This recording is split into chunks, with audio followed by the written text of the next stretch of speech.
नमस्ते, मैं हूं रवीन गौतम और आप देख रहे हैं कमोडिटी टुडे पर बिग पिक्चर। दोस्तों, एक सवाल, अगर आपके घर में इतना खाना हो कि आप खुद खा नहीं सकते और वो खाना गोदामों में सड़ रहा हो तो आप क्या करेंगे? दो रास्ते हैं। पहला, सरकार को बेचो, एफसीआई को दो, उसका पैसा महीनों बाद मिलेगा, ब्याज का बोझ अलग से। दूसरा, खुद दुनिया के बाजार में जाओ, सीधे बिना बिचौलिए के और सबसे ऊंचे दाम पर बेचो। तेलंगाना ने दूसरा रास्ता चुना और उस फैसले ने एक राज्य को ग्लोबल राइस मार्केट में खड़ा कर दिया। तो बिग पिक्चर का आज का सवाल, तेलंगाना का यह राइस डिप्लोमेसी क्या पूरे भारत के लिए एक मॉडल बन सकता है? द क्राइसिस, समस्या क्या थी? पहले वो प्रॉब्लम समझते हैं जिसने इस डील को जन्म दिया। तेलंगाना भारत के सबसे बड़े पैडी प्रोड्यूसिंग राज्यों में से एक है। इस साल पैडी प्रोडक्शन करीब 280 लाख मीट्रिक टन रहा, यानी राज्य की जरूरत से कहीं ज्यादा। सरकार ने किसानों से एमएसपी पर खरीद की, पूरा अनाज, एक दाना भी नहीं छोड़ा। 72 लाख मीट्रिक टन अकेले खरीफ सीजन में, रिकॉर्ड। लेकिन समस्या यह थी कि यह सब अनाज जाएगा कहाँ? एफसीआई ने कहा हम सिर्फ 54 लाख मीट्रिक टन लेंगे, बाकी का क्या? 86 लाख मीट्रिक टन राइस गोदामों में पड़ा है।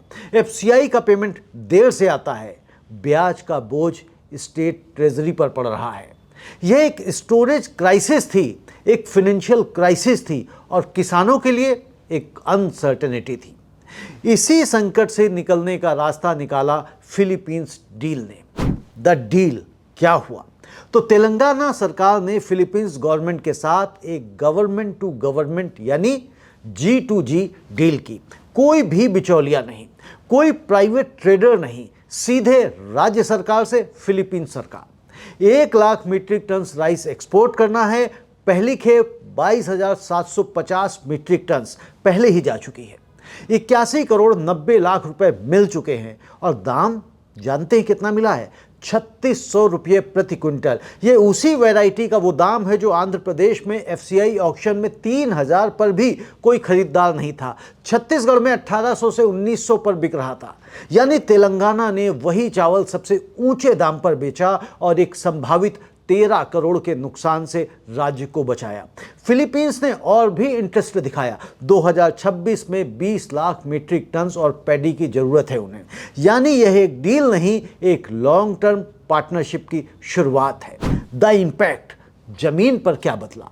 जी हाँ दोस्तों, हर खबर का एक इम्पैक्ट होता है और जब तक वो ज़मीन पे क्या बदलाव, क्या इम्पैक्ट लाता है, हम ये नहीं समझते तो खबर अधूरी रह जाती है। तो अब असली सवाल, क्या सच में फ़र्क पड़ा? जवाब है हाँ, बिल्कुल पड़ा। किसानों को एमएसपी मिला, बोनस मिला, फाइन राइस पर अलग से प्रोत्साहन मिला। जो अनाज गोदाम में सड़ सकता था वो फिलीपींस की थालियों में पहुंचा।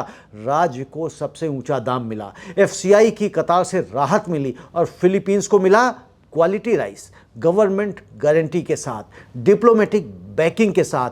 G2G डील की यही ताकत है। Philippines government private Indian trader से डील नहीं करती, उसे चाहिए सरकारी गारंटी, क्वालिटी एश्योरेंस। यह काम सिर्फ तेलंगाना की सिविल सप्लाईज कॉरपोरेशन कर सकती थी और उसने करके दिखाया और यह कोई प्राइवेट एक्सपोर्टर नहीं कर सकता था। द नेशनल पिक्चर, राष्ट्रीय सबक। दोस्तों, यह सिर्फ तेलंगाना की कहानी नहीं है।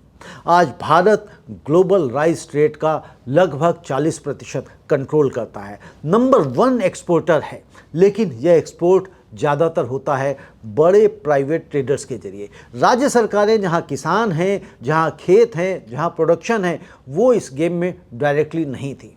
तेलंगाना ने यह मॉडल बदला और तेलंगाना कर सकता है तो आंध्र प्रदेश क्यों नहीं, पंजाब क्यों नहीं, हरियाणा क्यों नहीं, छत्तीसगढ़ क्यों नहीं? हर राज्य अपना सरप्लस राइस सीधे इंटरनेशनल बायर्स को G2G डील्स के जरिए दे सकता है, बिना मिडलमैन के, बेहतर दाम पर। और इसका टाइमिंग देखिए, जब दुनिया में राइस की डिमांड बढ़ रही है, अमेरिका के राइस एक्सपोर्ट्स गिर रहे हैं, पाकिस्तान की सप्लाई बाधित है, ब्राज़ील का एग्रीकल्चरल मॉडल कंट्रोवर्सी में है, दुनिया नए और रिलायबल राइस सप्लायर्स ढूंढ रही है और तेलंगाना ने उसी वैक्यूम में अपनी जगह बनाई। यह एग्रीकल्चरल फेडरलिज्म का एक नया चैप्टर हो सकता है। अब हम देखते हैं द बिग पिक्चर कंक्लूजन। दोस्तों, यहाँ एक बड़ा सवाल भी खड़ा होता है। जी हाँ, जब सरकार खुद एक्सपोर्टर बन जाए तो प्राइवेट एक्सपोर्टर्स का क्या होगा? यह सवाल जायज़ हो सकता है, एक्सपोर्टर्स के मन में आ सकता है। तेलंगाना में हजारों प्राइवेट राइस एक्सपोर्टर्स हैं। उन्होंने बाजार बनाए, फिलीपींस जैसे देशों में रिलेशनशिप्स बनाए, क्वालिटी स्टैंडर्ड्स डेवलप किए और अब सरकार उन्हीं बाजारों में खुद उतर आई। लेकिन दोस्तों, यहाँ एक ज़रूरी डिस्टिंक्शन है। सरकार का एक्सपोर्टर बनना इमरजेंसी में ज़रूरी है, परमानेंटली नहीं। जब मार्केट फेल हो, जब प्राइवेट एक्सपोर्टर्स हाथ खींच ले और जब अनाज सड़ने की नौबत आ जाए, तब सरकार को आगे आना होगा। लेकिन अगर सरकार हर साल हर डील में खुद उतर जाए तो प्राइवेट सेक्टर कमज़ोर होगा, कंपटीशन खत्म होगा। सही मॉडल यह होगा कि सरकार रास्ता दिखाए, G2G रिलेशंस बनाए, डिप्लोमेटिक बैकिंग दे और प्राइवेट सेक्टर उस रास्ते पर चले, क्वालिटी दे, वॉल्यूम दे, एफिशिएंसी दे। सरकार और प्राइवेट एक्सपोर्टर्स दुश्मन नहीं हैं, एक दूसरे के पूरक हैं। तेलंगाना ने आज एक सही कदम उठाया, लेकिन यह कदम मंजिल नहीं है, शुरुआत है। दुनिया का पेट भरने की ताकत भारत के पास है। ज़रूरत है सही सिस्टम की, सही पार्टनरशिप की और सरकार और प्राइवेट सेक्टर की मिली जुली ताकत की। यही है आज की बिग पिक्चर।